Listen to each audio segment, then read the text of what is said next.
নমস্কার বন্ধুরা, আমার আজকের রেসিপি পটলের রেসিপি। তো রেসিপিটা এই যে আলু পটলের তরকারি সেরকম কিছু না। এর জন্য কড়াই আমি প্রথমে তেল দিয়ে নেব আলু পটলগুলো ভাজার জন্য। গ্যাসটা একটু অন করে দেব।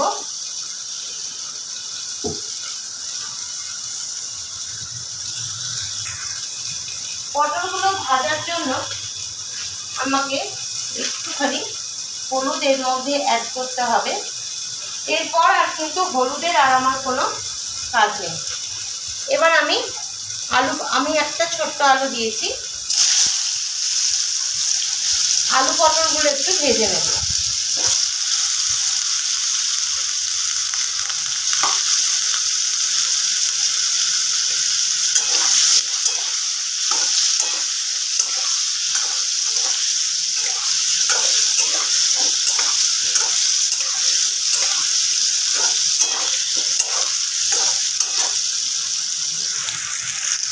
আলু পটলগুলো ভাজা ভাজা হয়ে গেছে। এবার এর মধ্যে আমি একটু জল দিয়ে দেবো এগুলো সেদ্ধ হওয়ার জন্য।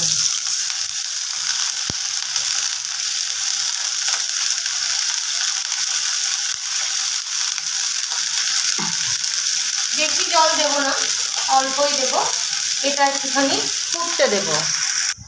তো এখানে আমি কাজু বাদাম, এটা আমার রোস্টেড কাজু বাদাম আর 4 মগজ নিয়ে নিয়েছি। আলু পটলটা প্রায় সেদ্ধ হয়েই গেছে, এটা একটু বেটে নেব। এর সঙ্গে নিয়েছি একটু সর্ষে আর একটা কাঁচা লঙ্কা। তো আপনারা স্বাদ অনুযায়ী ঝালটা নেবেন। তো বন্ধুরা, কড়ার ঢাকাটা একটু খুললাম। তো দেখুন আলু আর পটল দুটোই সেদ্ধ হয়ে গেছে। তো এবার আমি যে পেস্টটা করেছিলাম, ওই কাজু বাদাম, 4 মগজ, সর্ষে সবটাই এতে দিয়ে দিলাম। এবার আমি এতে একটু মিক্সি ধোয়া জল দিয়ে মিক্সিটা ধুয়ে নেব।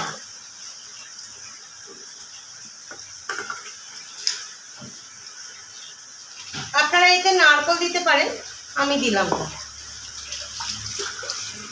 তো গ্যাসটা একটু বাড়িয়ে দিলাম।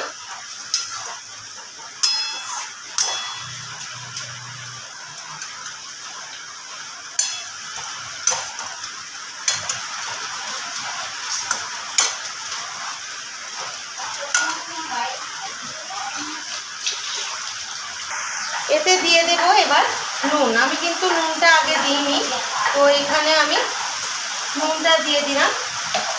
আর দিয়ে দেব চিনি।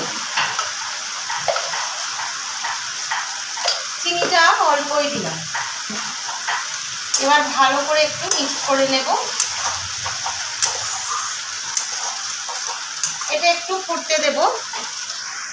তো বন্ধুরা, আমার পটলের রেসিপিটা একদম প্রায় রেডি হয়ে গেছে। এবার এটাকে আমি সার্ভ করে দেখাচ্ছি। তো বন্ধুরা, এই হলো আমার আজকের রেসিপি, পটলের রেসিপি। যদি ভালো লেগে থাকে তাহলে অবশ্যই একটা লাইক করবেন, কমেন্ট করবেন, শেয়ার করবেন, সাবস্ক্রাইব করবেন আমাদের চ্যানেল শতদ্রুজ কিচেন। আর আমার পেজটাকে অবশ্যই একটু ফলো করে দেবেন, ফেসবুক পেজটা। আজকের মতো এটুকু।